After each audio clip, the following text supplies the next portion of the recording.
Why do we have So that sound in the back? I Here, just want to, well, Sorry, Carlos? there's a sound in the back. Yes, because we're running on the computer microphone now, and so you're hearing the computer fan. Okay. oh well. All right. Wow. So I just want to take a second and welcome everyone. My name is Zach O'Farrell. I am the Director of Education Programs at the Afro Latin Jazz Alliance. In honor of it being the first day of July and the first day of fiscal year 21, I'm wearing a t-shirt instead of a collared shirt like I usually do on Wednesdays for the master class.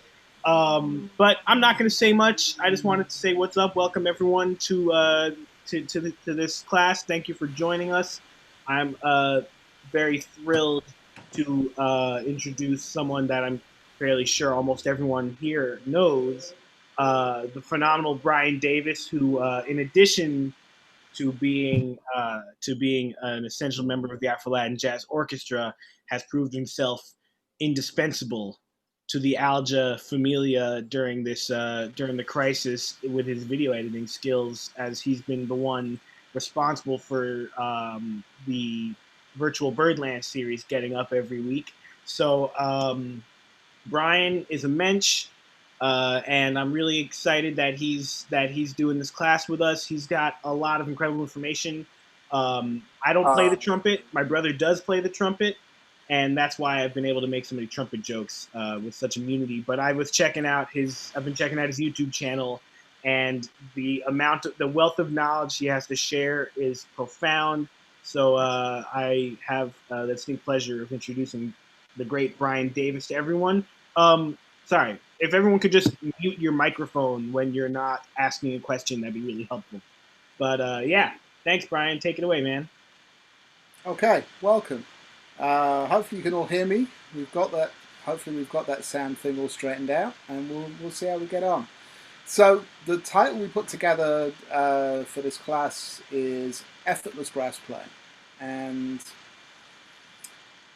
one of the things that people always come to me with in terms of playing the trumpet or other brass instruments is just how much effort it seems to be, how much work it seems to be to do the simplest things. And we look at our favorite players on videos and listen to them on records, and particularly when you watch them play, you get a whole bunch of people for whom it just doesn't seem to be a thing. It seems like the easiest, most natural thing in the world to them. And so really what we're talking about is how to get some way towards that stage. And this was something I struggled with myself for many, many years. And I've got questions popping up on the chat. Okay. Trying to look at more than one thing at once. Sorry about this. Let me turn that off. So what we're really on about is trying to make everything as easy as possible and not have to work any harder than we have to, because oftentimes it seems when you're playing particularly high brass instruments and also low brass that it just seems to be a lot to do sometimes. And the things that people come to me with is also always issues of not having the range they want to have, not having the endurance they want to have, not being able to play for long periods, feeling like they get beat up playing. And so that's the kind of stuff we're talking about here. Lessening the effort so we can do this whole thing a little bit easier. Now,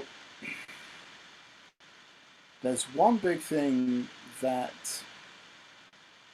does make a big difference in all of this, and it comes back to something really fundamental we learn when we first pick up the trumpet or a brass instrument and start trying to figure it out. And in particular, it's the core thing that you would think you have to do to a trumpet is to blow it. And that's the core thing that we really don't have to do. In terms of the amount of air we need to move, yes, there needs to be air there, yes, there needs to be air pressure there, and all that kind of stuff, but we certainly don't need to blow the thing. And this is where a lot of people get hung up early on, and basing an approach to playing on the fact of actually needing to go kind of just to get anything happening is what throws us off to begin with, because we really don't need to move that much air. Now, obviously there is going to be air pressure, there is going to be air moving and what have you. And so for me to say that you don't blow is not completely true, I suppose, but what I'm saying is that blowing is not a good description of what we do when we play the trumpet. You know, it's really much more akin to sighing rather than blowing in terms of something else we explain on a regular basis. You know, when we think about blowing, that's always something that denotes force. If the wind is blowing, you know, it's a real windy day outside. If we're going to blow out a candle, we've seen that that's going to be something that inspires some effort, and that's not what we're trying to deal with. So really, it comes down to getting a good breath and using it correctly. Okay, so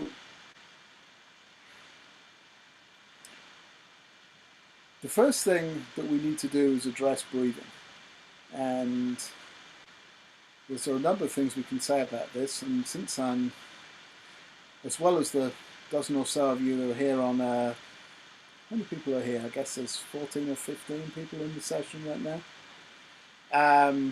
You know, you guys are all here and you showed up for the Zoom thing, and I hope you have plenty of questions. We'll come to those in a moment. But I'm also abundantly aware that some people watching on YouTube and will watch this again later. So I can't go into the truly gory details of how to deal with this, but the sanitized version goes something like this. We want to take a nice deep breath in the way that we do when we do anything physical, which means that we need to engage the core of our body as we breathe. The easiest thing that we can all get a hold of in terms of thinking about doing that is imagining that there's something really delicious cooking on the stove, and that we want to take a breath through our nose to really just get a lungful of that and really smell how awesome that is. It's the kind of breath, you know, it's not a quick breath, it's a nice deep, and it's a real, that kind of a breath. Now, this angle, make sure my angle is right. I've got to go on speaker view for a second and just make sure that I'm seeing, I'm not seeing myself in speaker view. Okay, I'm going to trust from the little box I've got on the screen in gallery view that I'm being seen properly. Maybe I can. I'm used to having a good camera. Maybe I can give myself a little more space. Good. Now you can see me a little better. If I take that breath, what you'll notice is that as I breathe, my chest rises up. So, nice deep breath through the nose. See that rise all the way up there. Now, that's how we naturally breathe at all times. And what we don't do in that situation is allow our stomach, our belly, to push outwards, to push forwards. That's not what happens. And this is where a lot of people get hung up, and a lot of the explanations of how to play get hung up as far as I'm concerned. I've been spotlighted. Wonderful. Thanks, Zach. You got it, Brian. Woohoo! So, getting that kind of a breath, once the chest rises up, we've actually engaged the core muscles of the body so that, punched in properly. So we can actually come to the point. Sorry, got distracted by Zach and his spotlighting me.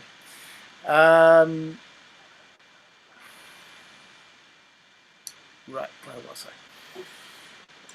So we're going to take that breath, and at that point we've got a good lungful of air.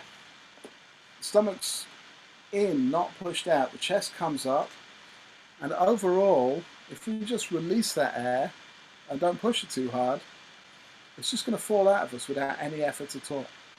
You take that breath and go.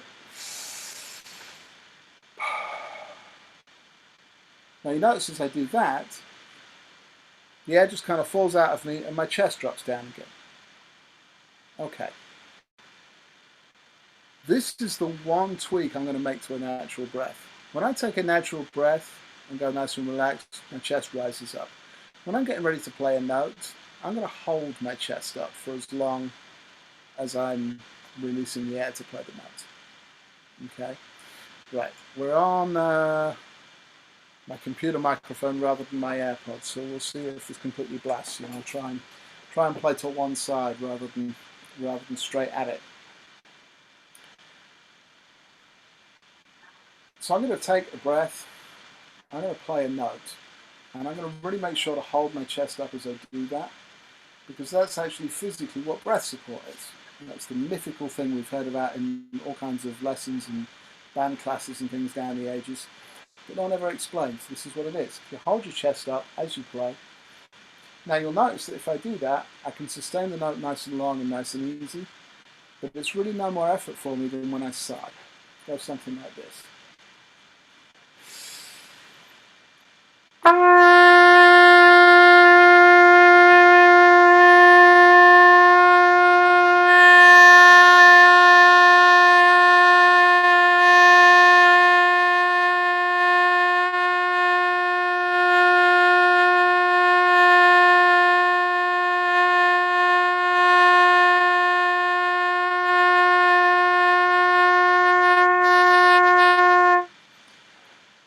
Now the beautiful thing is that because I'm not blowing and I'm not pushing on that air, I'm just letting that air go. As you can hear, without any real work involved at all, I'm able to play a really long note. And similarly, you know, if I were to choose to, I'd be able to play a really long phrase that way. I'm not playing super loud, but I am playing very easy and really without effort. Okay, so that's what we're looking at, starting to develop an approach towards dealing. Rather than trying to blow the horn, and whether I breathe or not, really having to go and really push on something, that's not what I'm about. It's not what I'm trying to get done. I'm trying to get a nice, easy, natural breath, so that then when I let that air go, it just falls out of me. If I do that without the horn, then simply what I'm going to get is a nice, easy, relaxed stream of air.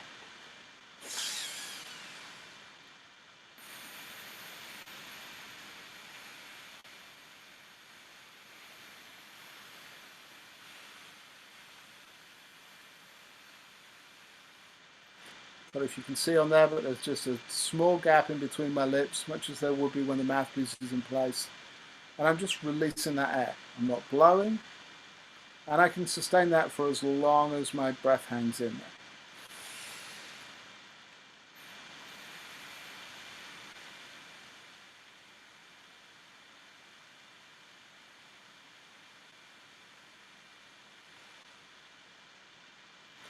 At least 10 seconds or longer, just letting that go into the open air.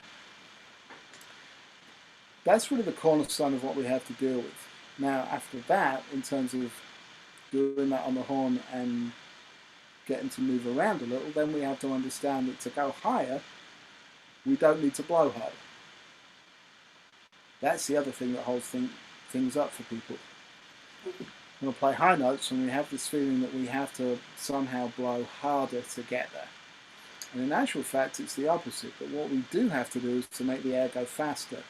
And so really, rather than blowing harder, that's better analogous to blowing further away.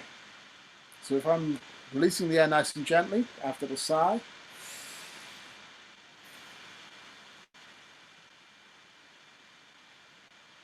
I feel that the air's about coming to about here, about yay distance. It's about 2 or 3 inches away from my mouth.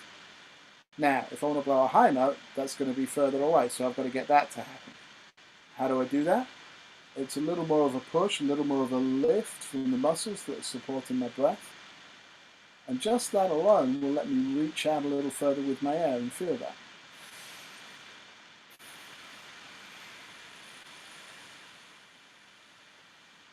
So already, just with a gentle push from there, I can now make that distance be more like that rather than like that. Okay? Still not working hard. There's still not a lot of tension in my face. And we're just getting that stuff to move. So that's really what I'm all about right here. Now, because we're all on silent mode and I can't really see anyone now, I have to go back to speaker gallery view. There we go. Big question at this stage is what questions does that raise? How much have I managed to confuse everybody so far? So does anybody have a question with all of that? Joseph? Sure. Hey, so I just graduated from high school, and my band director was a trumpet teacher, and he always told me whenever we're breathing, we want to do the opposite of what you described. Because his theory was that if you raised your chest, that would raise your shoulders and would close off the sound, and so you'd want to breathe down from like more your stomach area. Okay, yeah, this is what we deal with in the terms of this is a certain degree of what we used to call Chinese whispers, just miscommunication and misunderstanding in what people are talking about when they describe things. And this happens in particular with the teachings of Arnold Jacobs. Arnold Jacobs was the great tubist of the Chicago Symphony and one of the great brass teachers of the 20th century, and he's also by far one of the most wildly misunderstood and misquoted people. He was very much into taking a deep breath and getting the relaxation happening, and it's quite true to say that you don't want to raise your shoulders as you play because that can constrict your throat. Even now as I sit here and talk, if I go like that, then you hear what happens to my voice. We're back to that same deal that I had with the AirPod microphone. And I look even more foolish than normal. So it's obviously not a good scene either way. Okay? But if I take a deep breath and let my chest come up, that doesn't, yes, that will lift my shoulders to a degree, but it doesn't predispose that I'm going to shrug them and close my throat. So if I take a deep breath and go, yes, my shoulders probably raised up by an inch or two, but actually that's because I'm sitting up straighter now rather than me lifting my shoulders. And there's a difference between the two. Does that make sense? I think so. You know, so there's a difference between me going, my chest is raising up, I'm sitting up straighter so my shoulders are a little higher. There's a big difference between that and going, at which point, you know, you can hear that the throat is constricted. Okay? Now, absolutely true to say, as much as this microphone is going to be lousy for it, if I play a note with my shoulders up weirdly like that, it's not going to be comfortable, it's not going to sound good. Normally I'd be playing it and go,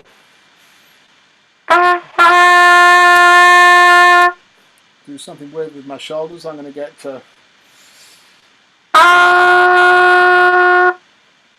it's a lot more of a closed thing. But also, I mean, you can see how ludicrously unnatural that looks all of a sudden. Yeah? Very smart, Brian. Sorry, who was that? Oh, it's me, Chris. Remember the Oh, hey, Chris, you made it. Awesome. Yeah. So let me just finish with this, and then we'll come to more questions. Okay. I don't think you were on at the start. Zach asked that if you mute your microphone if you're not asking a question, please. Oh, sorry, my bad. No problems. Awesome. Thank you. So, Joseph, does that kind of answer your question? Yeah. Or part of it? Yeah. Just like I've never. This is the first time I've heard about breathing. Like, it's strange because I've been told to do the opposite of that, I guess. Sure. But I'm willing to try it, I think. The other thing that we get told, which again kind of gets conflicted from the Arnold Jacobs thing, is this, and in the New York school, the Vince Panzarella thing, is that there's a notion that we should somehow push out with our stomach as we take a breath. And again, a really interesting thing to watch that's surfaced on YouTube recently is a series of clips from what looks like probably a public access TV show or something like that with Arnold Jacobs. It's probably sometime in the 80s, I would guess. I'm not sure, maybe even the 70s. There's a series of hilariously 70s or 80s dressed college students sitting around asking him questions, and it's on kind of a TV set. It's kind of a peculiar thing. Anyway, it's the channel's called Tuba TV or something like that. There's a whole bunch of these clips, and he goes through a lot of these things, and he talks about breathing and taking these breaths. And even in one clip, I noticed addresses the fact that people tend to misunderstand this. He does have the feeling that once he's full of air, that there is some kind of restraint of the air with his abdominal muscles. So he feels almost like he's pushing out against a belt. But that's not the same thing as actually pushing your stomach out. If your core is engaged as you take a breath, then your stomach is actually not physically allowed to push out. Doesn't happen. And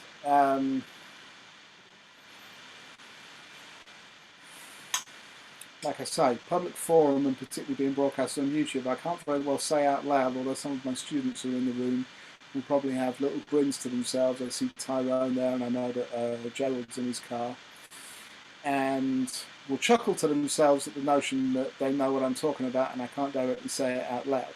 Yeah, I see Tyrone smiling. It's I'm smiling. Yeah, Gerald's smiling as well. There it is, and I think someone just posted the link to the Arnold Jacobs things. Is that right? Yeah, Tuba People TV. There we go. Awesome. So, but yeah, in short, if you know. Getting that breath, like I said, the sanitized version is saying take a deep breath like you're going to smell something delicious. It's equally take a deep breath as if you're going to do something physical, like lift something heavy. Basically, you make a grip and a squeeze down low someplace in your body that I'm not going to say out loud. And when you do that, as you breathe, your stomach isn't allowed to push out because your core muscles aren't just your abdominal muscles and your abs and things like that. It goes further than that. It's way down there, you know, from a very fundamental area on up. And so once those are all working and all linked together, your stomach isn't actually allowed to push out as you breathe. Now also, when you breathe naturally, this is how you breathe. You don't naturally breathe in such a way that you go kind of very in and out with your stomach. It's very much an up and down motion. Okay, this is true. This is as true when I'm sleeping as when I'm doing anything physical. So it's you know, it comes out of this Jacobs assertion that he feels that he's almost pushing out as if against a belt, and that's what Vince Panzarella always used to say very often as well. And that's kind of true if your core muscles are engaged and you have some air pressure. You take that breath, you put some effort behind that and really start to move some air, you do feel these muscles kind of restrain against the fact of that air being moved. But it's a slightly different thing to pushing your stomach out. And the operative difference is that when you push your stomach out, you distend all those muscles and they're not any use to you. So it lessens your breath support, and it also prevents them being useful in adding additional compression to your air, which makes the air move faster, which allows you to play in the high register more easily. So we got there in the end. I think we unpacked a bunch of things. Does that start to make a little more sense now? Cool. Awesome. We have a satisfied customer. That's what I like. So, moving on from there, any other questions? Who's got a question? Yes. Chris, who's that? So, how you been? Yeah, I've been good, thank you. What can I do you for? Okay. So, what I was gonna say is that so I also just graduated from high school, 2020. And I just wanted to say that this is what I experienced about core and all that, and what you were talking about is when like months back in the middle of my senior year, I did 100 push-ups every day, and I noticed that if when I did those reps, 100 reps, or not 100 reps, but 100 push-ups a day, I noticed that my core, I guess, it got a little bit stronger, and when I Mm-hmm. played high, it seemed to get a little easier. And Mm-hmm. well, I used to struggle. I didn't know if it was my embouchure or if it was like the air. Like when I pushed more, the notes came out a little bit more louder, a little bit more brighter than when I just used without doing push-ups. And when I work out every day, it gets a little better. I don't know if it's like the core muscles being engaged when I blow more, or if, I don't know. That's what I It, experienced. sure, and it's hard to say exactly how that balances out for everybody, but in general, yeah, if you stay in shape and you keep your cardio going, so you're breathing better overall, Yeah, and like and also you're keeping your core engaged as you do stuff, then for sure it's going to make life a little easier. I know, and I was so prepared because I was like so worried because back then some kids called me weak, and I was like, I'm proving them wrong. But Sure, sure, yeah, everything went good. well. Talent show went well. Sorry, I didn't catch that last thing. What did you say? I said it's because I was rehearsing a song called "My Way" by Frank Sinatra, which I showed off to the school. I showed up the upper register to the whole school, showing them off. And that's what before, like 2 months before when the school closed down, when my senior was cut short. But the Mm. good thing is that everything went well. I thank the Lord, everything went well, and I didn't screw up. And to you doing your exercise has helped me too, to play good. You know, Good. I'm glad to hear that. That's awesome. Thank you. thank you. That's Okay. it. Any other questions from everybody? Anybody else? What we got? I've got a I, hand from Mr. Peter Rosales, who I haven't seen for hours. Let's talk to Pete first, and then we'll go to Kai. I think Kai's got something Yeah. as well. Is that right? Yep. Pete, what can I do? So you mentioned the airstream where you're moving your hand for like blowing it further away. Whenever Mm-hmm. I tend to do that specific exercise, my embouchure tends to bend, for lack of a better term. Like I'm I'm I have my hand here, but my airs or my whatever I'm doing with my embouchure is causing the air to go down. You mean the direction is changing? Yeah, like the literal direction of my air is going down instead of Okay. towards. So there's two parts for that. For one thing, our air goes in different directions, and that really is a part of what goes on with the whole thing of everybody being different. We've all got different facial constructions, different shapes of muscles and teeth, and all kinds of stuff. So there's definitely a variance there, and that will vary. And that also accounts for a large part of why people's horn angles are different as they play. When I play the trumpet, my angle is reasonably straight but slightly down. Okay. Actually, as I go into the upper register, it tends to pivot down a little further.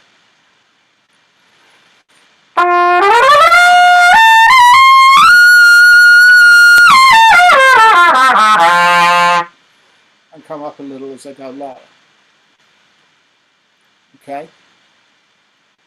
Now, really which direction that air goes in isn't really especially important. What's important is that you're balancing your setup in such a way that you're going naturally with what your body wants to do. I spend a lot of time with players who've come really from a strong kind of marching corps background, marching bands, that kind of thing. And because there seems to be, it's not a world I'm from and I don't completely understand it, but from my kind of outside looking in point of view, it seems to be very much predicated on how everyone looks when they're playing rather than how they should sound or naturally be. If there's any, people who are super into the marching band DCI sort of world, and I'm causing offence by that, I'm sorry, but that's just how it seems to me. It seems to be much more about, this has got to be absolutely at this angle, and it's got to be absolutely there, and you've got to all use the same stuff, and that's great if it works, but for a lot of people that doesn't work, because it's just not the shape of their face. I could probably figure out a way to play like that, but it'd be way harder than what I'm dealing with right now. I'm straight out enough. I mean, I don't really want to have to either go tip my head back just to bring the horn angle up, or, or worse still, what I see very often is people just kind of playing at that sort of angle when it's not the shape of their face. So really, the natural horn angle is determined largely by the shape of your teeth and other physical things like that. If I close my teeth, I put the horn right there on my teeth behind my lips, that's the angle it sits at. It's the same angle I play at. Now depending on the level of your overbite or underbite or what have you, there's variances in how well that will sit when you do that. But in general, that's going to be the angle that you tend to play at, unless you've manipulated something in a different direction for a different reason. In terms of the direction of the air, basically what I'm trying to do is send the air at the mouthpiece. I mean, there's not a lot else I can do, particularly on high brass instruments like the trumpet. There's not that much space. It's a little space, and then there's, I mean, I know this is a comparatively shallow mouthpiece, but by the time I've got this in place and I'm playing, how much distance can there be between my lips and the hole in the mouthpiece? I don't know, 1/8 of an inch, something like that. So as long as you're reasonably pointing towards it, then the air's going to go through. And if you're pointing away from it in some kind of, it's either going to make it through your lips or it's not. So in terms of that, it doesn't really matter what direction the air goes in, although what's more important is the fact that when we're doing the exercise you were referencing in particular, coming back to the kind of almost reaching out further with your air and trying to blow your hand away sort of a thing, make sure to do it without moving your lips. The goal is to get any push happening without changing the mouth. Staying just as relaxed as sighing up here. So if I take a deep breath and sigh with an open mouth, there's no tension, there's no movement in anything here, apart from the fact that my mouth is just open. If I take a deep breath and let that air go with a closed mouth so my lips are together, I just say naturally closed mouth position by saying M.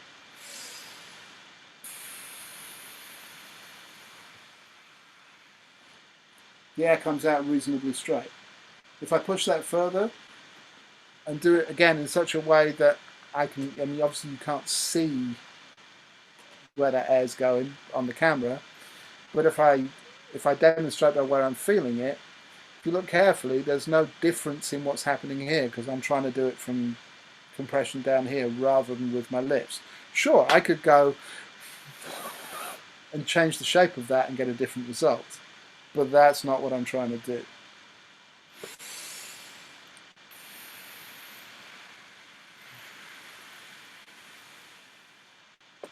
As I change that, there's really no difference in what's happening here.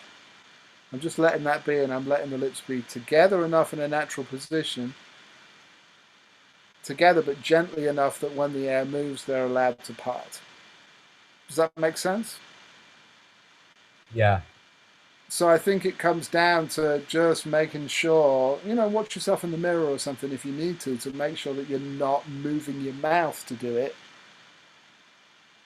You're doing it with compression and with a little extra lift in the breath support. Does that make sense? Yeah. Cool. Awesome. Right. I think Kai had the next question. Okay, What's I'll happening? try to. Yo, What's man. happening, Kai? Great to see you, man. Great to see You too. Great to know you. Good, man. It's kind of a confusing question. So the easy way to say it is, do you feel like the brass instruments across the family do you think that the compression points kind of change with like the tongue versus compression where you're compressing the air from? Because I mean, when you play, you have such a natural way of playing in the super upper register, and the way you're talking about just sighing the air out makes sense. And it's like your body is just kind of vibrating at that level with the horn. And, you know, thinking about trombone players and tuba players, if you think that they need to compress the air from lower in their body to vibrate the same with the horn.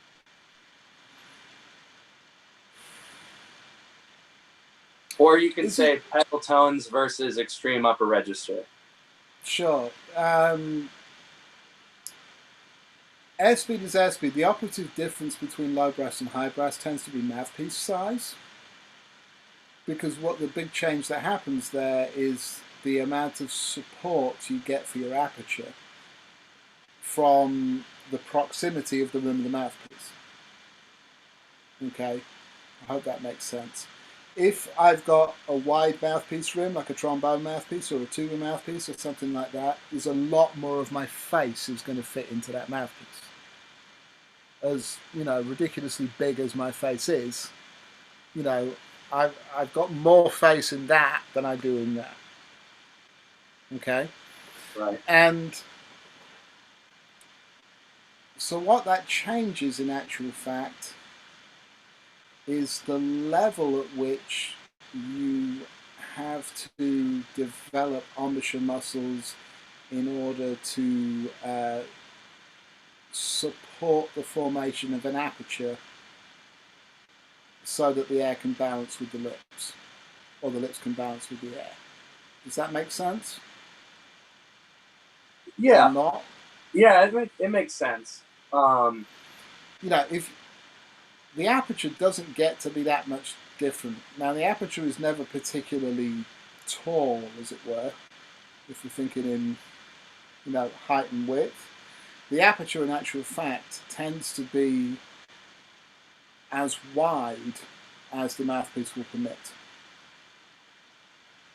Except that when you play low brass, as the mouthpiece gets very large, it doesn't necessarily need to be that way. So sometimes there has to be a little more chops in the equation to hold that aperture just to a certain percentage of the kind of lateral distance across your lips, yeah, to have that hang together.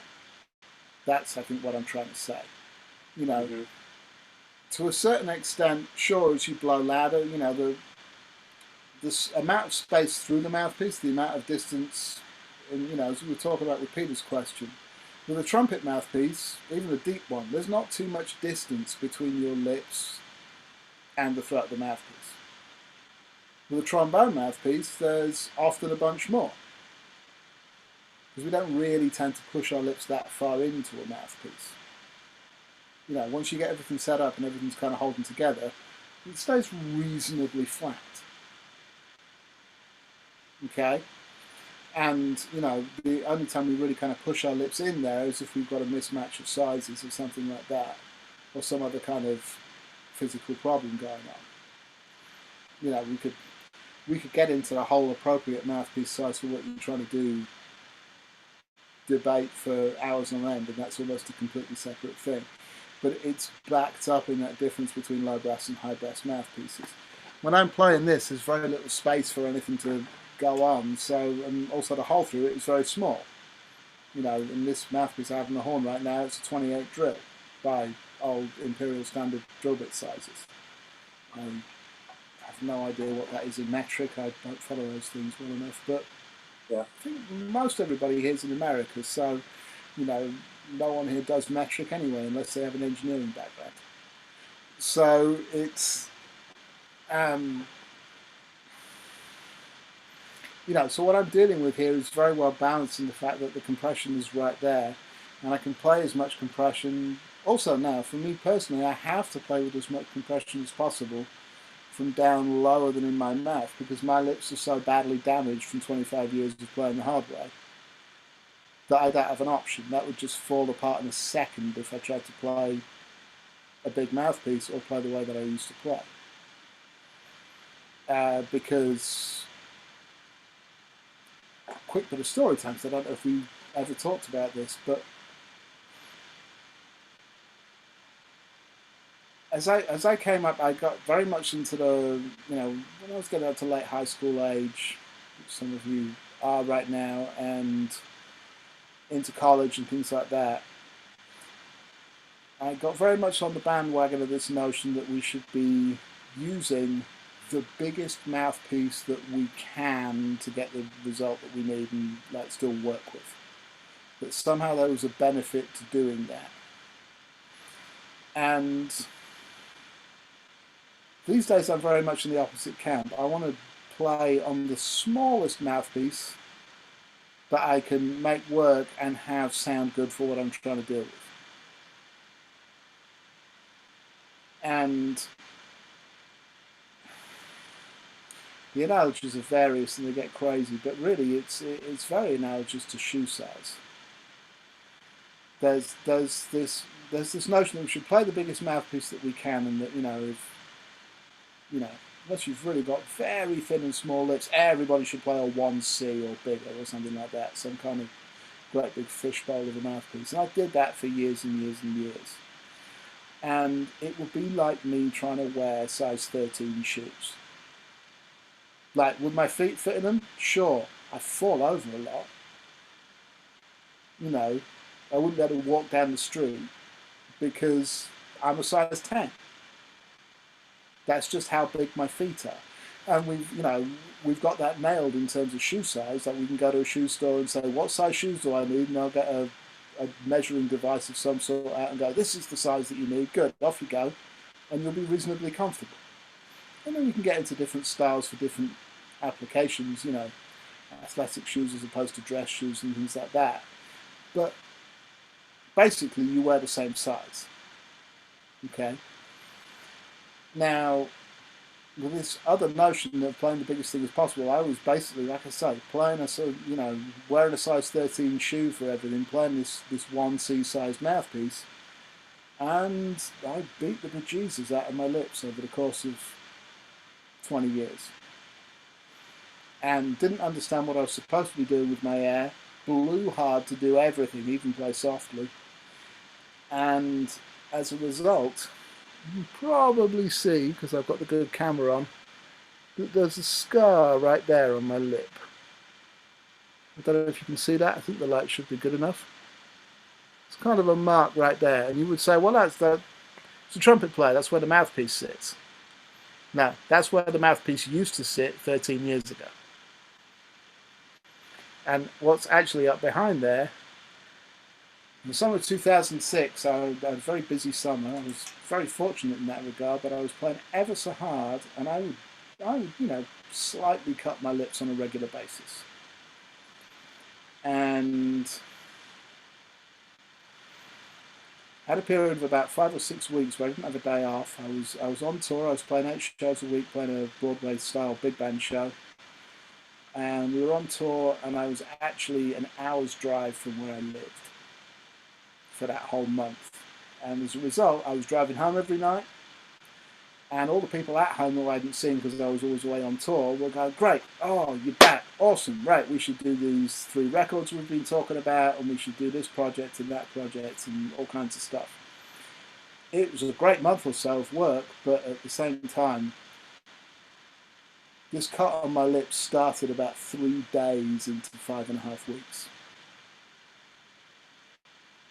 And just got worse from there. It got cut so badly after the first week. And I had no place to go. I couldn't sub anything out. I couldn't take time off. I had all this stuff to do, and I just kind of battled through that thing. And did everything you can imagine under the sun to make sure that happened. I, drank all my water. I quit drinking alcohol for a month. I was driving all the time, so that was inevitable in any case. But, I wasn't getting to sleep as much because I was busy doing stuff all the time and driving after the gig and all that kind of stuff. And at one point I super glued it back together. That was fun. Got the job done for a couple of days, and then it came apart and it was worse than before. It was a whole big old mess of stuff. And Gregory, I think I see a question from you. I'll address that in just a second, okay? In fact, it's a good question. I'll have you ask it in just a second. We'll come back to it, okay? And by the time I got through that 5.5 weeks, there was there's no pictures of me, no photographs of me from the summer of 2006 because it looked like I'd been in a car accident. There was this mark on my lip that was just down here. The mouthpiece, it wasn't cut any longer, it didn't bleed anymore. There was just a great big dirty brown mark where the mouthpiece sat. There was absolutely no doubt where that was because it was in a groove and it went there and it didn't even really hurt. It was just in bad shape. And we got through that period and I dealt with it and then I let it heal for a month before I had to go out on the road again.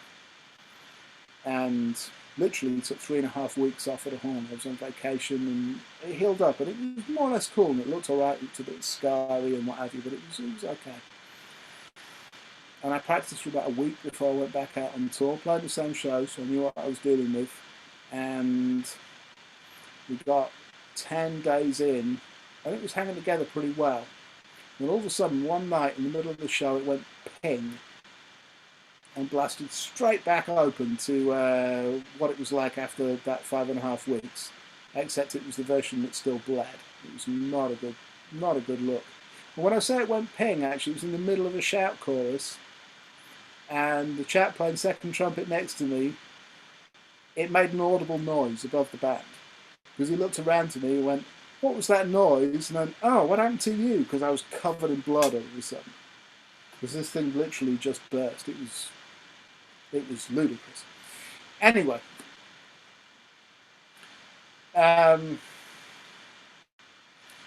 that's the point of all of that is to say that I can't play a big mouthpiece because at this point, if that gets under where the rim of the mouthpiece, like if that gets inside the mouthpiece, nothing vibrates. I can play at pretty much any point on my face.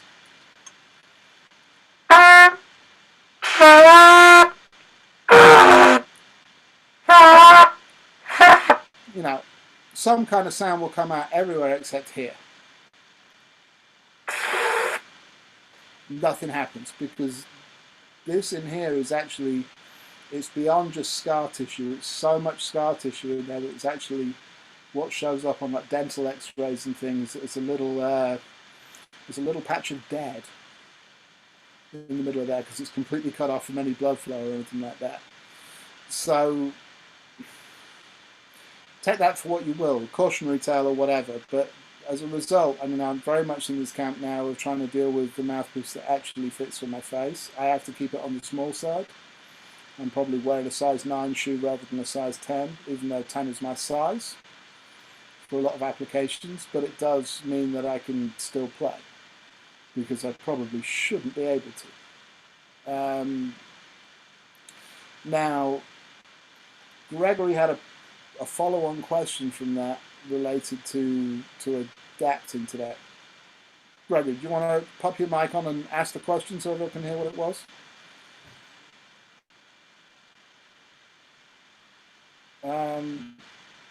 I'm not hearing you.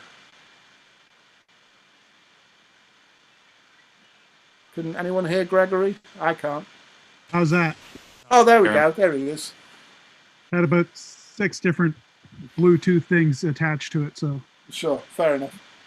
I'm surprised we didn't hear the dogs from the other room. Anyway, how can I help you? The question is just, you know, that transition going from being what I'm going to describe as like a hardcore heavy blower player to this approach that you've mastered now of being very light, doing the all the soft drills that you work on. I'm going to assume that prior to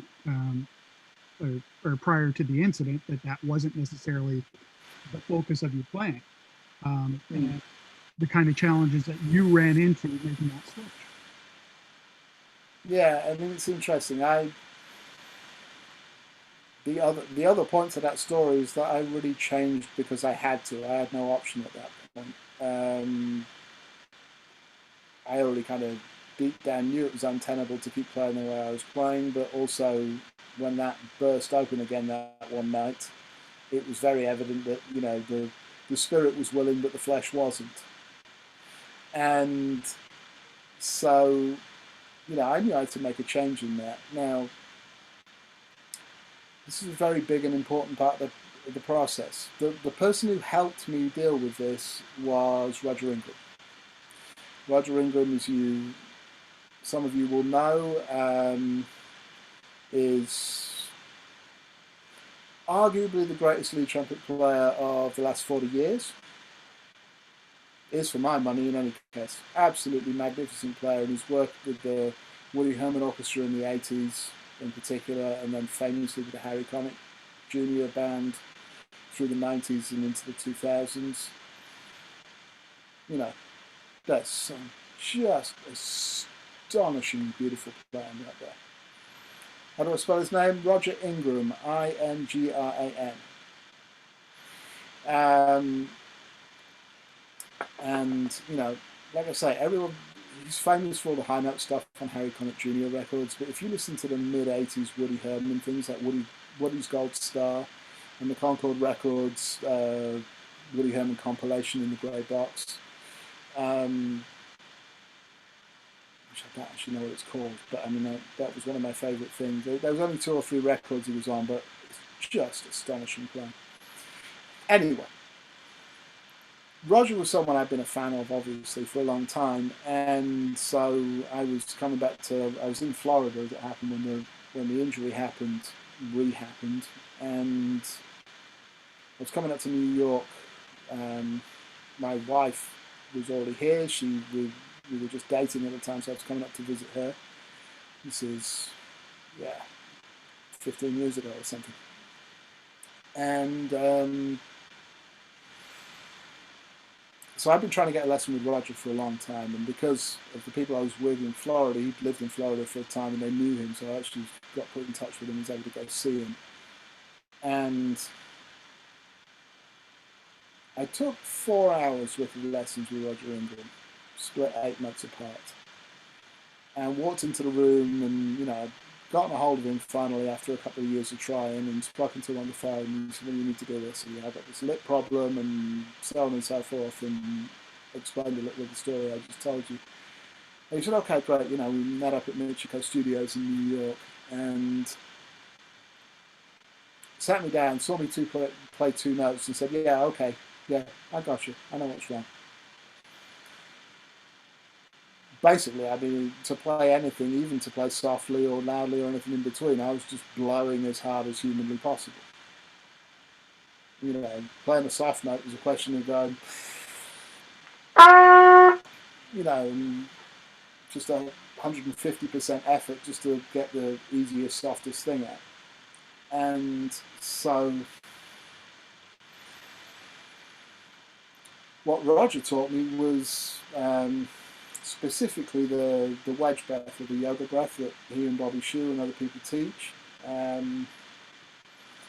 which is a kind of breathing by numbers approach which basically amounts to the approach I've already been talking about. It tends to be very geared towards playing in the upper register and playing lead trumpet, because obviously that's what both Roger and Bobby are well known for doing, you know, to a large extent. So it tends to be pigeonholed as a technique to do with that. But in actual fact, it's just a good, solid way to breathe. But it will allow you to access a lot of high compression, sort of fast air, which will help you play in the upper register. That's the first thing he taught me, and what he made clear to me was what I really needed to do was to back off my volume as I was playing anything, so that my loudest volume moving forward was not more than about 75% of what I was doing right now. So to, you know, the point with that being that, let's say we're gonna, you know, equate the amount of effort we're using, to come back to that word, to the loudness with which we're playing.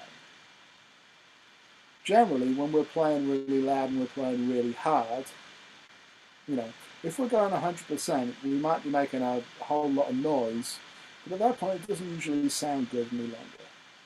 We've gone past the point of that being a sound and into the point of that being noise.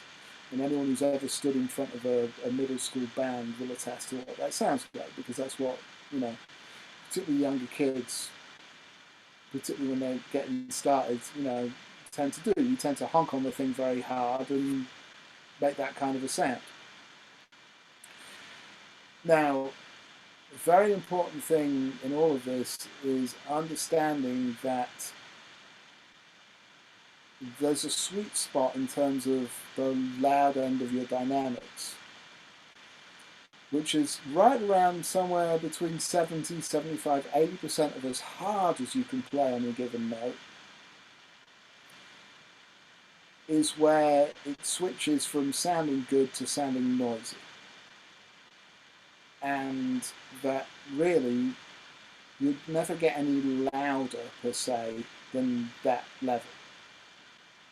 But the difference is that it goes from sounding full and broad and big and nice to just being loud and small. And very directional and very that kind of a thing. Now, so the goal is to kind of re-establish what all your dynamics are to make that the loudest that you ever play. Because then, not only do you still play as loud, but you sound better. So it's a win for everybody. And so, I mean, as many people are, I was a little skeptical about this going in, but I went into it and did it, and sure enough, found that after a couple of weeks of getting used to it, that my music director I was working with all the time at that time went, I don't know what you did, but you sound better than you usually sound. And I was like, great, well, this is clearly the right thing to do then, because, you know, I'm keeping the customer happy, and my life is easier, right? This is the best thing ever. So that was the first biggest kind of initial adjustment. Getting the breathing thing underway and starting to gauge the fact that I didn't need to push my stomach out as I was breathing to try and tank up more. That was very big, and what that gives you then is the sense that now you can have a little control over that air rather than it just being in and kind of stuck. You know, it doesn't necessarily move. If I go and really push out from there and then try to play,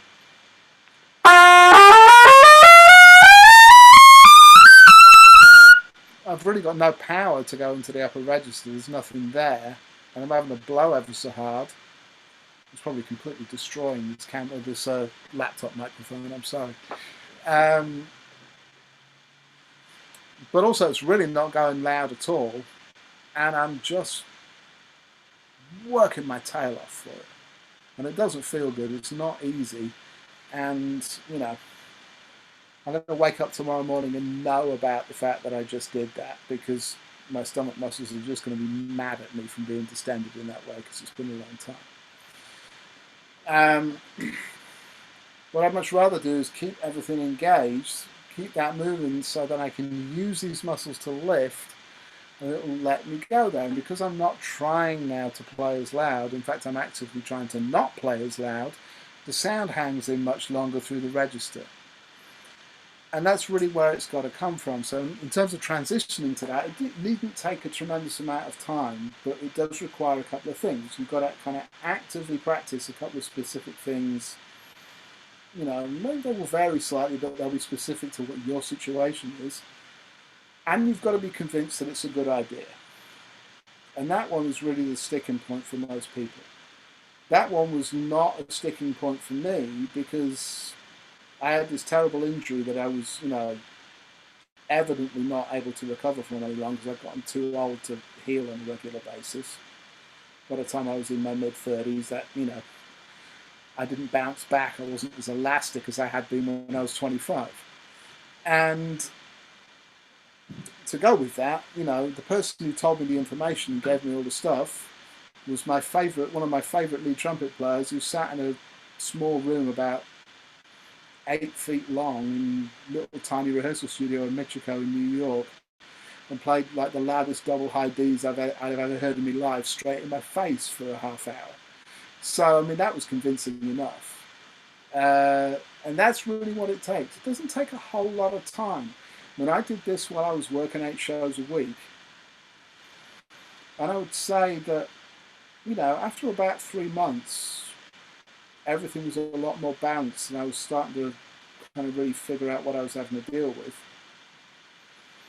And the specifics of what I'd been told were that I had to breathe this different way, I had to blow 75% volume was my maximum, and that I had to come down a couple of mouthpiece sizes to get this kind of scarred area out of my mouthpiece because it was affecting my ability to vibrate. And so those are the initial changes I made, and I made them reasonably straight away. And then, but after 3 or 4 days, I was back to work. So, I was just doing it on the job, and that's what we were dealing with. The second lesson with Roger was 8 months later. So the first one was in like November or so, right around Thanksgiving. And the second one was in the summertime, July or August the following year. And when I showed up, he first said, well, I'm surprised someone's actually come back. People don't always come back. Which was, I guess a thing. And as I found from doing much more teaching in the interim, that's true. And it's always hard to know if you did a good job so they don't need to come back, or if they just didn't like you so they don't want to. That's always a different issue. But in particular, then I played what we've been talking about, and he said, oh, you're the one who actually did the work as well. That's good. And then we were able to talk about some new stuff that we hadn't really talked about a lot in the first lesson. Does that answer your question? I know it's kind of a roundabout tale of the whole thing, but good. Excellent. So, next, we're on, I think Mr. Session had a question I think I saw popped up on the chat. Is that right? Yeah. How are you, sir? I'm very well, thank you, sir. How are you? All right. I met you at Smoke with Tyrone. Oh, awesome. That's right. Yes, Yeah, I knew I recognized your face. Lovely. yeah. And I wanted to have some lessons with you, but I've been very busy. But anyway, my question deals with the higher register, the upper register, Mm-hmm. how to practice it and to get there. But Okay. also one of the problems that I have, and he'll tell you, I cannot pick a specific note and just hit it. Okay. I've struggled with that. I can work up to it, but I can't Sure. go from standstill to 60. Mm-hmm. I understand. Okay, so there's a couple of things to unpack there. The basics of learning how to play anything on a trumpet are the same. You have to do it. Mhm. And that's going to sound simplistic on one level, but it's deliberately simplistic on that level as well. I mean, nobody picked up a trumpet one day and was able to just consistently play high notes. Right. Maybe they had some initial success with it, so they believed it was real. But we come back to the convincer I was talking about. It's interesting. When I was a kid and I was coming up through high school and then getting into going to music college and things like that, I still maintain that many levels. I still maintain that I'm still not a good trumpet player. But certainly at that time, I was not a good trumpet player. Really not a good trumpet player. And when I got to college, I learned, having played for 10 years, I didn't know how to tongue. That was an entertainment. And I was spitting everything. I was going puh, puh, puh, puh. That's another question. Yeah, well, there's a whole lot we can get into, I'm sure. But in any case, I wasn't certainly particularly talented in that sense. What I had that all my peers growing up didn't have was the willingness to believe that if I'd heard something on a record or seen somebody do something, it was therefore possible. Do it. Right. And, for a lot of my friends, they would listen to something on a record and they'd hear someone play a high F or something like that that was, only a couple notes beyond kind of the scope of our immediate understanding. But they would go, oh, you can't do that, it's impossible. because they couldn't already do it. Whereas my standpoint was always, well, we just listen to it. So of course it's possible, it's just we don't know what we're dealing with. So we're not getting there. And that really is as a young person was my talent, if you like. I think I was willing to accept that it was possible. I just didn't know what I had to deal with to get there. Now, my approach to practicing things like this and practicing the extremes of anything that we deal with is the same whether we're talking about trying to play something quickly or trying to play something that's high or trying to play something that's lower than usual or trying to play anything that's outside of the scope of our current abilities. Because what you have to do is you have to establish where the edge of your comfort zone is and make that the middle of your comfort zone so you don't think about it. So let's say that I can play a high C, but I can't for the life of me play a, can play a high C 90% of the time, and I can't for the life of me play a high C sharp. As an example. Okay? What I'm going to do is I'm going to figure out where immediately below that, and spoiler alert, it's probably going to be the B flat or the B, is the place where I really kind of feel comfortable up to, rather than I can do this most of the time and it's kind of all right. Okay, that's what I'm going to work on first, and I'm going to aim to practice that note in musical context. So I'm not talking about just picking it out of the air, but play things that take me up to that note hundreds and hundreds of times until I've got it. And I will feel like I've got that if I can sensibly do that without feeling too tired or beat up, let's say 100 times in a day. And that way, by having this constant focus of, observing and then adjusting our comfort zone, we extend our comfort zone. Now, that goes whether you're dealing with range, that goes whether you're dealing with playing something at a certain tempo, that goes for, playing a particular clock study in a particular key or whatever. You've got to figure out where you can do something reasonably comfortably and make that the most comfortable thing in your world, so you can adjust the edge of where that comfort zone is. Okay.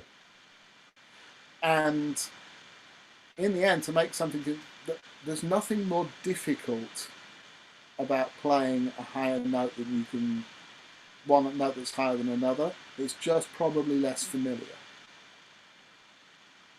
So if I said, pick up your horn and play me a second line G, you'd probably go, sure. Because you've done it millions of times.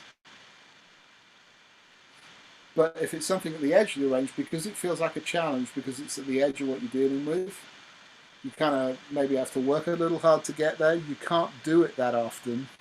Right. So you don't do it that often, so it never really gets developed. You see where I'm going? Yeah. No, that's where I've been. Yeah, exactly. So the trick is to figure out where the highest note you feel basically comfortable is immediately below that, and start from there and really develop that. Because then when you've done that, you'll find that all of a sudden that next note up isn't such a big deal, and so on and so forth, and it will snowball. In the course of that, you see what you develop is you develop the way you need to use your air to deal with it. You get used to doing that. Because you're practicing and you're playing, you develop a little more chop strength and what have you. So you get better balance to be able to deal with that, and you find the balance for playing in that register. Now, in terms of picking things out of the air, and particularly the high notes, this tends to be more of a challenge, the ones that we're less familiar with. You see, I come back to this same thing. If I'm, if you ask me to play a double high C cold right now, I could probably do it, but that's where I am. I'm not going to say, yeah, sure, I got you all day long. I'm going to say, yeah, I can probably do that, but I've just been talking, I've got kind of a dry mouth, and I can make 96 other excuses. right in this moment why that's probably not going to happen.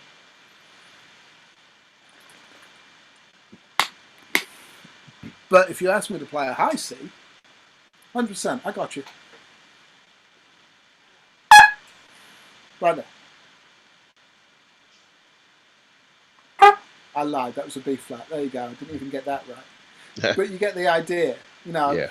I can go into that with confidence because I'm super familiar with it. You know, I just didn't have a pitch reference. You let me pitch the thing first, I got you all day. Right. You know, it's developing that kind of familiarity by feel, that familiarity by context, and that familiarity by, you know, pitch or not for a situation as well. My ability to pick them out on the front of a chart or someplace in an arrangement or something like that will vary with my familiarity with the music and the extent to which I know where that note fits in the harmony. If I'm playing the root of a chord, if we're playing something in F and I've got to play an F, then there's a real good chance that I'll play that right because I understand what that note is. Right. If we're playing in F major and you ask me to play a C sharp, which is a strange and weird note in that chord, there's a better chance that I'm going to frack it. Because it's contextual and I'm not necessarily familiar with what it is in that context. Does that make sense? Yes.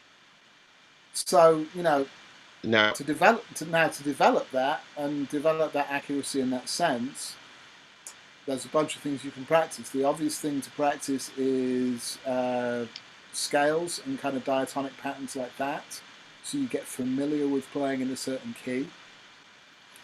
So, you know, oftentimes people will be fine if they're playing in the key of C, F, G, B flat, maybe E flat, you know, maybe 3 flats or sharps, but beyond that, it gets to be a thing.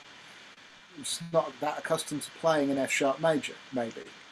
right. Or something like that. So it seems like it's difficult. It's no more difficult. It's pressing valves down and blowing air. You know. Yeah. But it's understanding what you're doing it and being familiar with it. Right. You know. If I can play a high D, then why should it be more difficult to play a high C sharp? It's patently not. I'm just not as familiar with the placement of that musically. Right. You see where I'm going? Yep. So that's kind of what I'm dealing with all of that. It's those kind of familiarity things and those kind of comfort zone things go a long way. Now, in terms of just picking things out, as you become more familiar with notes, if you're not familiar with a note, always approach it from a musical context. Play a scale up to it, play an arpeggio up to it, play an octave slide, glissando, flexando, whatever you want to call it, going something like.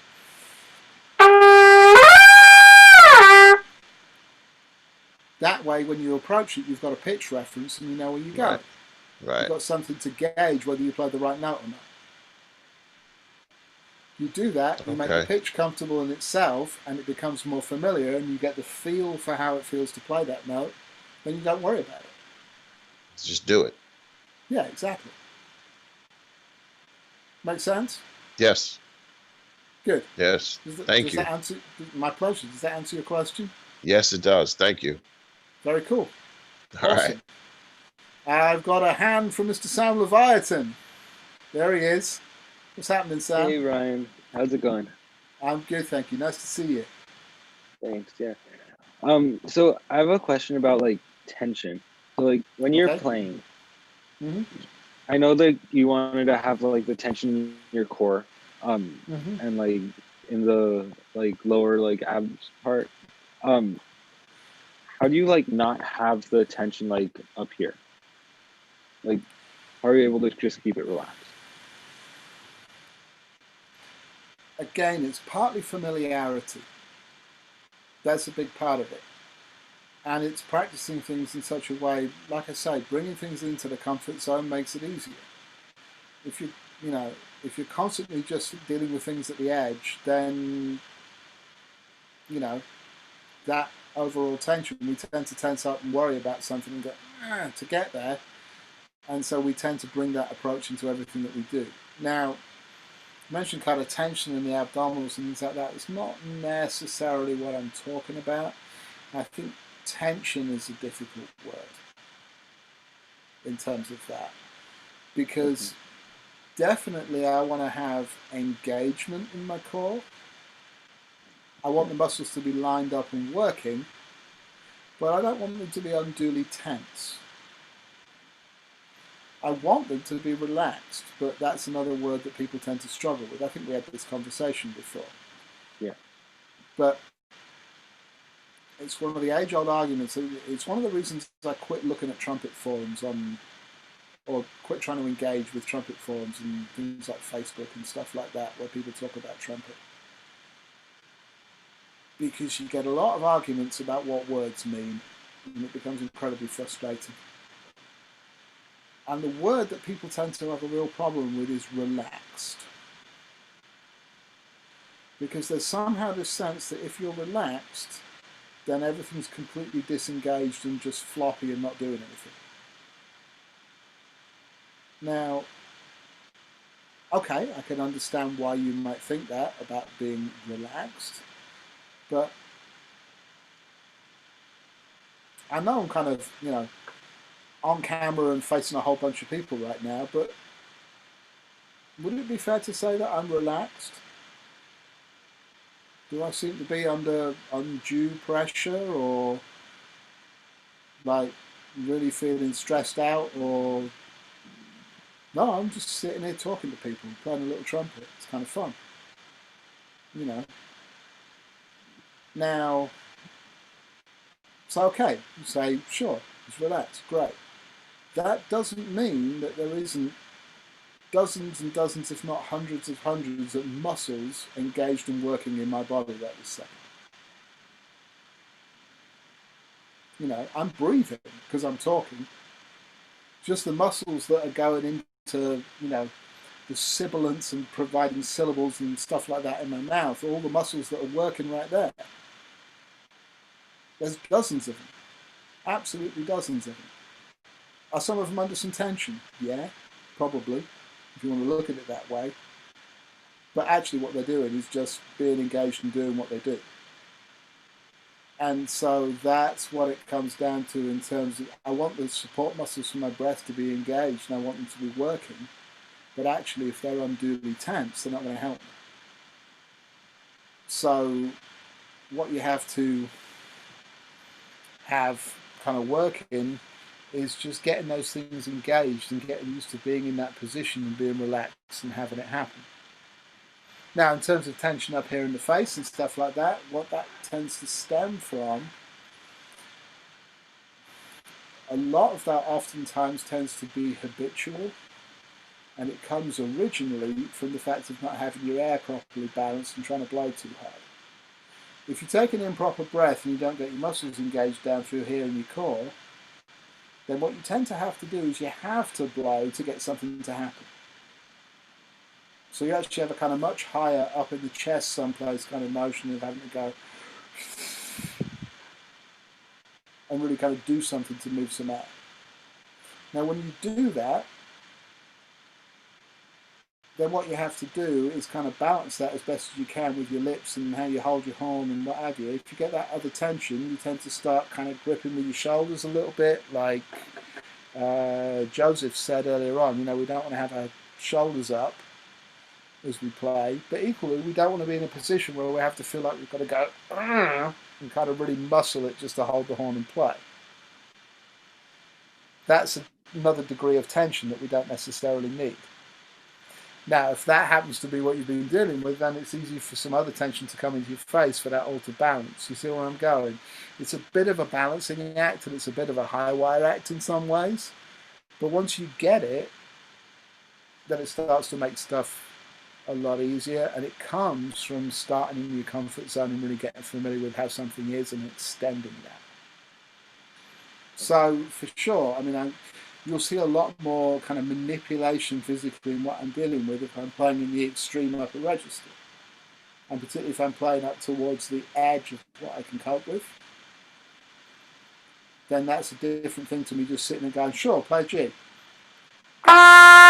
Easiest thing in the world. 2 octaves above that, I can do it, but it's going to be a bit more.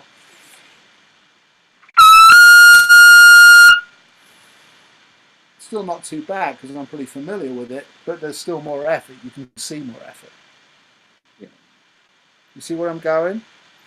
Yeah. You know, so it's not that I don't have any effort. I'm just minimizing it and trying to get it to a place where it's much more manageable. So what exercises do you do to try and like, I know you're saying like scale stuff and like octaves work, but to try and like make your comfort zone like more comfortable and higher, like Okay. there, It can literally be anything you have to hand that will just take you in and out of the register. So you could play your scales up and down, you could play melodies. Some people like to, there's, you know, very common tip you often hear is to play ballads and gradually move the keys up. You hear people talking about doing that a lot. It's exactly the same thing. If I'm going to sit and play a tune and go,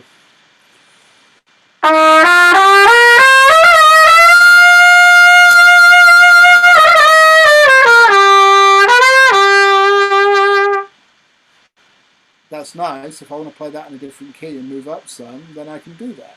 And it will take me up to whatever that note is if I play in the appropriate key. You know, so you can do almost anything with this. If you've got something you've been prescribed to practice by a teacher, or you just feel like you should practice, then use that. You know, I could do this by playing my Clark studies, I could do it by playing melodies, I could do it by playing just scales up and down, I could do it by playing any number of things. It's just about being conscious about being in a certain register and exposing that register a little bit. Does that make sense? cool. Yeah, thank you. Cool. Hey, Bryan. Zach. We have a couple of questions from YouTube. Ah, good. My YouTubers are here. Lovely. Yeah, I copy pasted them into the chat. Over there. Someone was asking how to determine which is the right size mouthpiece for you. Someone was saying they have the issue of pulling their jaw back excessively when going into the upper register, and how to fix that. And someone else was asking why is it so important to practice in the high register softly, and what happens when you then go to normal volume. Okay, all good questions. Let me see. How do we determine which is the right mouthpiece size for you? That one is a tricky one to answer because there is a lot of different theories about it and what have you, and there isn't really a way that we can go and get measured in the same. I use the shoe size analogy, but there isn't this is a size 10 shoe size, this is your mouthpiece size kind of test for most people. But that's because there's more variables in what you're dealing with. Dental structures, shape of the face, and what have you.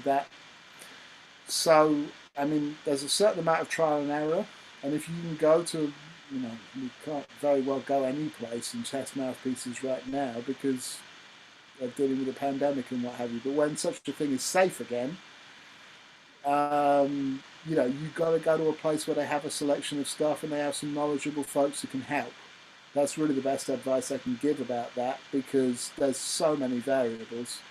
You know, someone will look at you and say, yeah, that might be a little too small for you, try this, and if it feels good, it might be right. You know, but unfortunately it's not a situation where we can simply say, no, I take a size 10 shoe. Cool. So, issue of pulling my jaw back excessively when going into the upper register, anything I should do to fix this? That's a difficult one to answer without seeing it happen because there's a number of different reasons you can do that. I question initially if someone will be pulling their jaw back or pressing their jaw back with the mouthpiece in that situation. I don't know. Again, I would really need to see the person dealing with it to have an opinion about that.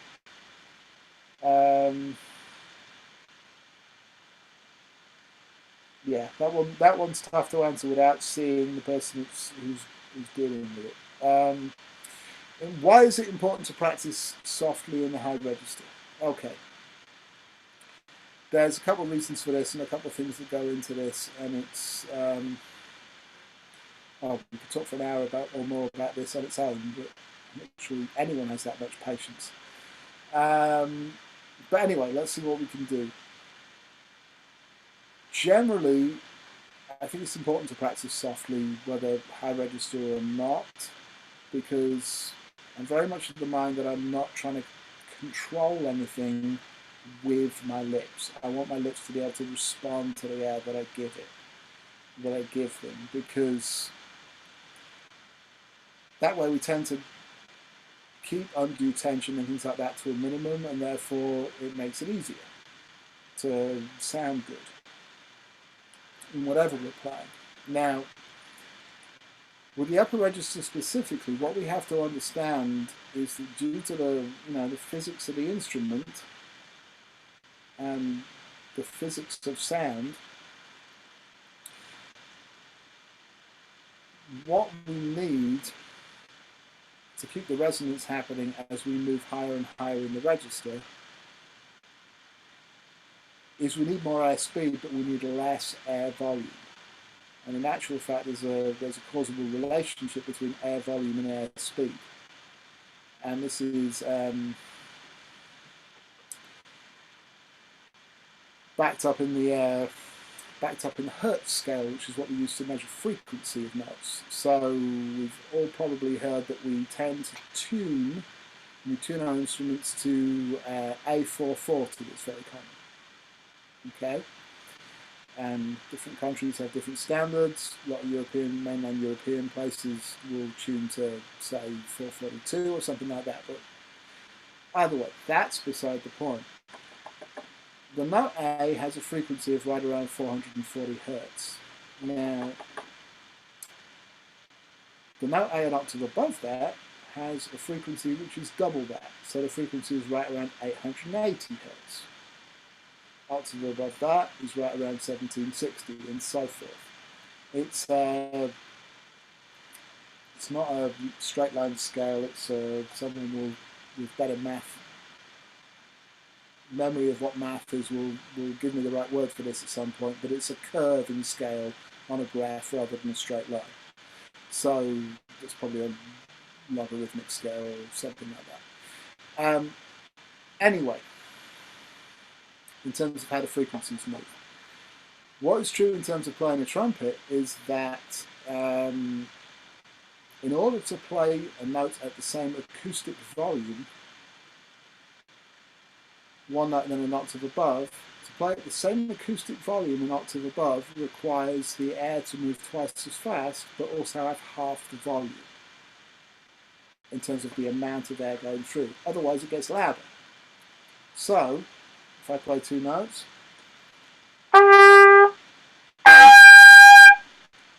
at the same volume in terms of loudness, what I'm using there is air that is moving twice as fast, but is half as much of it for the higher notes. Okay. Now, what that means practically is that as we move higher and higher in the register, really our dynamic range becomes smaller and smaller, because it's hard to back off the quantity of air to that extent that you can really get super soft in a very high register. And you can really play very soft and like pianissimo on, let's say, a double high C. It's very difficult to do because very few people are efficient enough in their air use to really back off enough to do that and to let everything respond and get the speed out of it. I'm certainly not. So the reason that it's important to try and practice softly in the upper register, and in fact all the registers, is we're trying to get our lips to respond rather than try and generate the speed by forcing too much air past the system.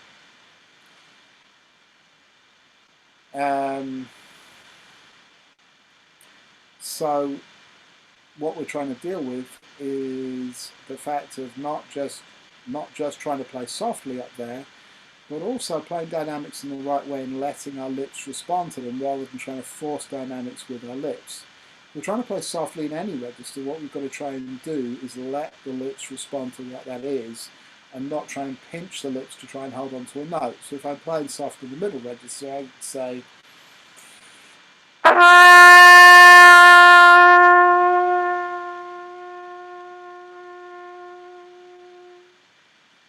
I can back that off with the air in such a way that it gets very soft. I'm not sure how the compression on Zoom deals with that, and if that really decrescendo, but it got real soft here. I kept going by backing off the air and making the air less and less, smaller and smaller, until my lips wouldn't respond to it anymore and the sound cut out. It got pretty soft in the room here, as I said. Now,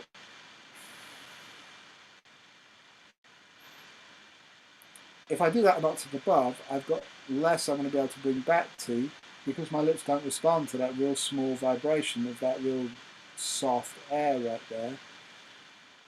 Because the octave above requires half as much air to play at the same volume in any case, I'm not going to be able to get as soft before it cuts out.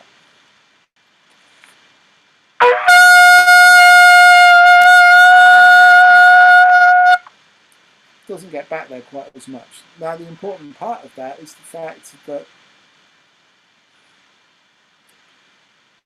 what that means actually, to flip it on its head, is that we don't have to try and play that loud in the upper register to play loud in the upper register.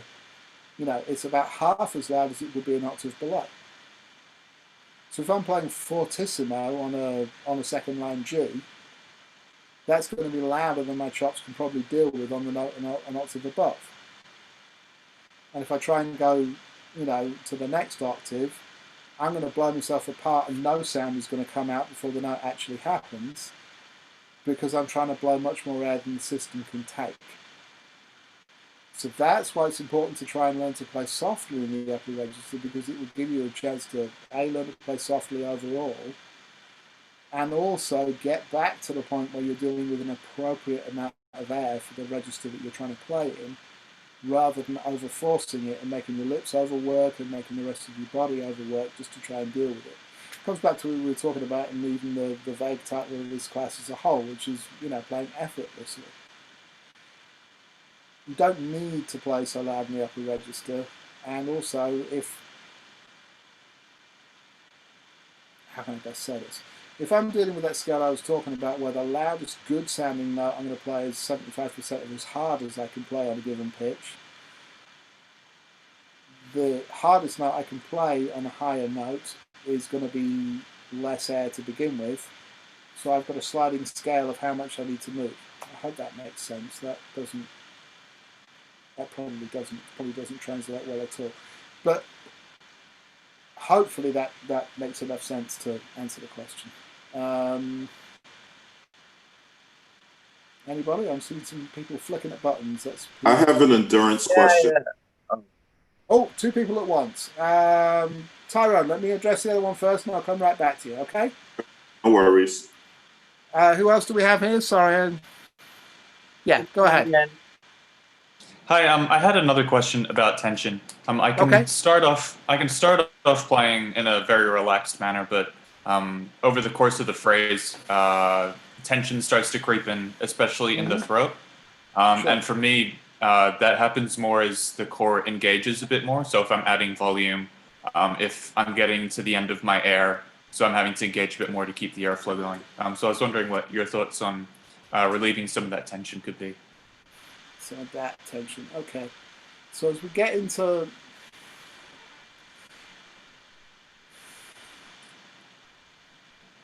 the thing we have to understand here is that also we've got to start from a sensible amount of air being blown to begin with. And the more that we're overdoing that slightly from the start of the phrase, and the more that, you know, we're having to restrain some of that air with the lips or something like that to kind of keep it under control as we go, then the more this is going to become an issue as we get deeper into the phrase. Okay, I hope that makes sense.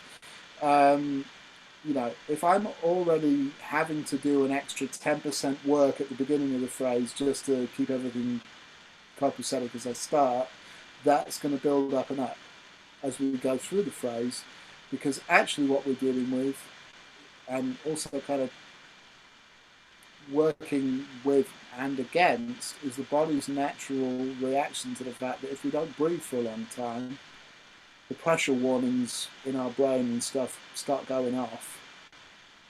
You know, at a certain point, if you take a deep breath and hold your breath, you start to get that uncomfortable feeling, like you're starting to kind of expand a little bit, and your brain starts nagging you to go, you should really breathe. We didn't breathe lately. Oh, we didn't breathe. Oh, this is a terrible case until you actually breathe, and then you're fine.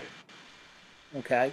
Now, oftentimes what happens when we're playing long phrases is that little voice will creep in. Okay. And often what we need to do is not actually breathe in at all. You need to release a little of the air to release some of that pressure and then continue. And so if you get a small rest or something in the middle of a phrase, very often, as long as you've got a good breath to begin with, then you can get a sense after a while of the difference between that feeling and the feeling of really being out of air. But we tend to get this feeling that we're running out of breath when we're really not. We've got plenty. It's just that we're kind of getting the carbon dioxide level warning, in our brain. We've used the oxygen, so yeah, drowning would be a thing. Absolutely, that would be something where it would happen, as Anthony said in the chat.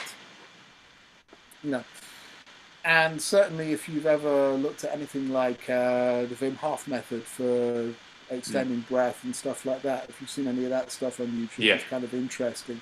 This is a guy who can, he will effectively wear a Speedo in the middle of the Arctic and, keep his body under control so he doesn't freeze to death, and also hold his breath underwater for 5 minutes and all kinds of stuff like this, because he's got these impulses in his body very well under control. And so what he will talk about in the early stages of dealing with that is getting to a point where you can come around to a stage where you can ignore all those little warning signs and not let them kind of derail you. Yeah. Okay. So that's part of it. And so that is made easier if you don't start off from having slightly too much air. So getting a good full breath, but not necessarily the fullest breath if you don't have a really long phrase to play. Yeah. Is certainly a consideration. And that's certainly something that can help with the upper register as well when we get in terms of, trying to deal with not needing as much air. We need a lot of air pressure, but we don't necessarily need a huge amount of air volume. We've got to strike the balance between getting those two things right, so that it comes together. And yeah, does that answer your question? Yeah, that's great. Thank you so much. Good, my pleasure. Tyrone was next. Me. Hey. And then I'll come to Christopher in a second. You jumped in last time, my friend. Thanks, Brian. My question is endurance related. When I practice, I rest for every minute that I play, regardless of how long my practice session is. However, there comes a point in every session when my embouchure starts to fatigue. So my question is, if I'm trying to build endurance, at what point should I push through the fatigue? And at what point should I just put the horn in the case and wrap it up for the day? Because of course you don't want to play on a tired embouchure because you develop bad habits. Sure. There's a certain amount of feeling this out and finding out what works. It's definitely important to rest as much as you play. But I would, what I suggest you do is to play long enough that you get a little tired and then rest. Rather than just saying, this exercise takes X amount of seconds to play. I'm now going to rest X amount of seconds before I play the next line. Take a sensible break in between lines, catch your breath, make sure you get a good breath because that's probably more important than anything. And, so you can play several lines or a page of stuff or wherever you happen to be at, in a sitting before you say, okay, now I feel a little bit worked. It's now time to take 5 or 10 minutes rest, which is about as long as I just played. And that way you'll get into that kind of area of work, that kind of cardio zone, if you will, a little bit deeper, and then get more benefit from the rest. Does that make sense? It does, but that then leads to the follow-up question of performance versus practice. When you're performing and you start to feel fatigued, what do you do at that point? I'm assuming you probably play a little softer, or maybe there's some portions that you may not play in the same octave, but do you have a particular game plan that you employ when you're on a gig and you start feeling fatigued? I'm certainly trying to keep the volume down in general in terms of the amount of effort I'm putting into playing in the first place. You know, playing at a volume that's appropriate for the situation I'm in, but also, you know, is not on the loud end of that situation. You know, and therefore it's going to take me longer in the first place to get to that point. So it's balancing it out from that sense. Also, it really depends what kind of things you're playing and what the situation is like. If it's a situation where you're playing a lot of amplified music, if it's like a horn section gig or something like that, where you tend to be playing with a microphone, I'm not going to play louder than mezzo forte at any time, even when it says loud, because I'm going to let the microphone do that for me.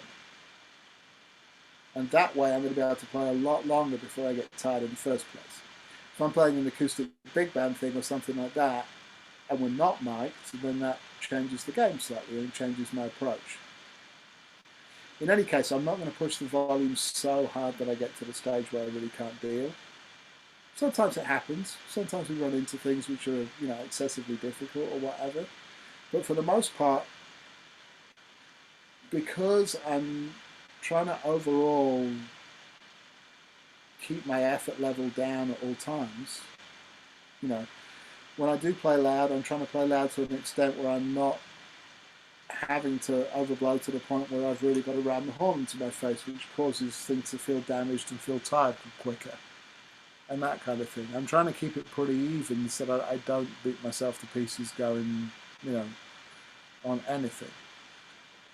In the practice room, I've built it up in the way that I've described, and, you know, there's certain exercises, certain long setting things, carousel exercises, things like that, which you can approach, which will, you know, take you into a kind of muscular work zone that you may not get from other things. But then it's very important to rest extra after those to get it to balance out. So you really do build muscles and then give them a chance to recover. You know, sometimes when you're on the gig, you just got to play the gig. And, you know, that will build you in a certain different way, and there's no substitute for that in the end. You know, actually working all the way till closer to the point of exhaustion, because you have to once in a while, will build muscles in a certain way, but it will probably take away some of the finesse of some other things. So it's striking a balance between the two. Does that answer your question? Yeah, that works for me perfectly. Thank you. Oh, you're very welcome. So Christopher was next, I believe. Yeah. So I was gonna ask you this question about like a break in from like the high range to the extreme high range. You know, have you ever experienced a break when you hit like you know, the double high G, and then when you go to the double high G sharp or A flat, like sometimes you can't hit it, and when you go to the double A, like there's like a break, or Sure. you can't get it. And yeah, like that's where my range mostly stops. Some people name the B sometimes, double high B, but that's mostly where my range stops. Is there a way, like, why, like, does this happen to us in the one, like, a break in the border? Yeah, it's an interesting thing, and it's actually just looking at my camera, and I'm concerned we're going to have to go in a minute because I think my webcam battery is going to die. Oh, man. probably in the next 10 or 15 minutes, I would guess. So I just want to put that out there. We might have to call this fairly soon. Although, as you've seen, I will talk absolutely all day. So it's also a stake that's been claimed on Alja's Zoom account at 7 p.m. So okay. So we've got to wrap this. Okay, let's go on this real quickly. In terms of dealing with that break, what we're dealing with is kind of analogous to when you're singing, the difference between chest voice and head voice. You can sing kind of full out up to a certain point, but then you can go to falsetto and sing higher. Okay? Is that something you've experienced? Do you sing a little? Wait, repeat it again, I'm sorry? So, when we sing, if we sing kind of loud and kind of hard, there's a note up to which we can sing, and we can feel where the ceiling is, yeah? Okay. Mm-hmm. But also, if we go falsetto into a kind of that kind of softer tone, we can sing higher than that. Mm-hmm. You know what I'm talking about? Yeah. Like if you're using too much effort, it like doesn't come out, right? Exactly. Because we're getting the resonance in a different place. Singers call it chest voice and head voice, because the resonance for chest voice happens in the chest, and the resonance for head voice happens in the throat chamber. Okay, and up in the head, so you get resonance in different places. Right, on the trumpet, what we've got the harmonic series, and we've also got the overtone series. The harmonic series we're familiar with. We play up and down the harmonics. Yep. And as you can hear, if I keep going up through there, I get into a point where I hit that break you're talking about. You got my break those. Yep. We'll give it a try. Chops are cold. We've only got a couple of minutes, so let me just go through this, because if we get sidetracked, we'll never get it finished. What is also there is the overtone series. The overtones are in the sound there, the notes that you get out of the bell when I do things like that. Yeah. Which are there to provide the brilliance to the low and mid register notes. So when I play, you know, that kind of very trumpet call type thing in the middle register, that will have brilliance in a big space because it's also sounding the overtones, which happen a couple octaves above. Mm-hmm. That's the notes that get excited in the bell when you do that. The trick is to approach it gently enough, in the same way as you do when you sing falsetto, as opposed to chest voice, that you can get those to play rather than just the harmonic series notes, because they get so close together after a point you run into a spot where it won't sound. So it's not only getting those going, but also developing what is now, you know, basically a mix in the same way that vocalists think of it, where you don't have the end of a chest voice and then the start of a head voice. You gradually mix in the two so you can sing more fluidly up over a wider range. And it's the same thing with the trumpet. It's a different approach in getting it softer and coming back to it. So if I'm going to play, you know, if I try and play hard all the way up there, I'm going to hit the top of the chest voice and I'm going to get to that break. If I don't and I let the horn sing,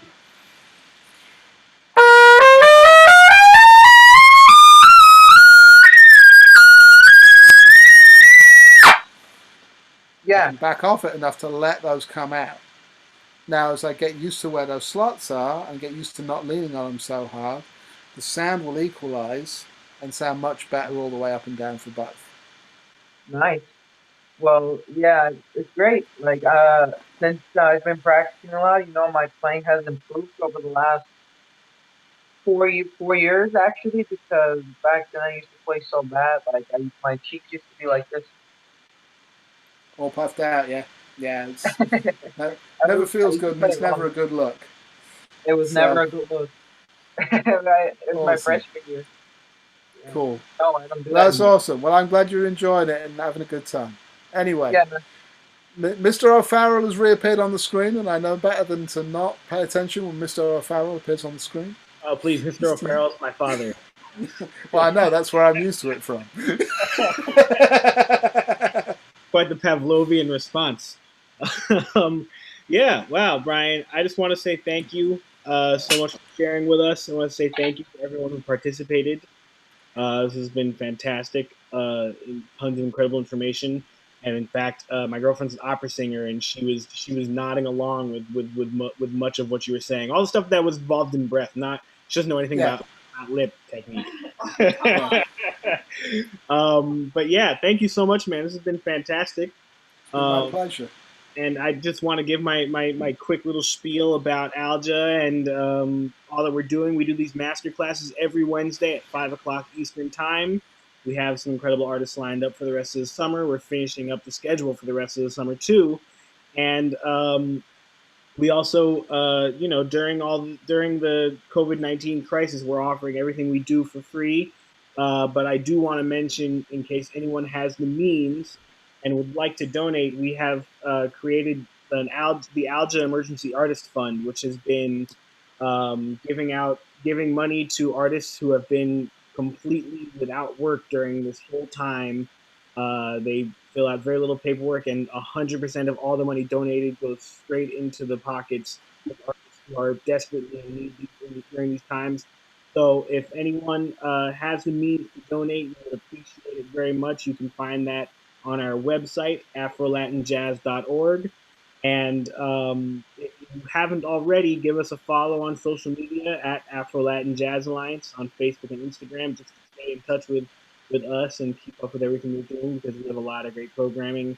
As you know, Bryan has been editing our virtual Birdland series, which has been fantastic. So hopefully this isn't the last time we see you if you're with us today. Yeah. Great stuff, Bryan. Thank you, guys. Thank you, everyone, for coming. Thank you, Zach, for having me. And yeah, you beat me to it. I was going to mention the Emergency Artist Fund, because that is such a resource. I've been a recipient of that. There's not a whole bunch of stuff going on right now, and we need the help that we can get. So, thank you to the Alja for providing that and setting that up as a resource. And and stop by on Sunday nights and watch Virtual Birdland, because if you don't, I'm spending 50 hours a week editing video for nothing. So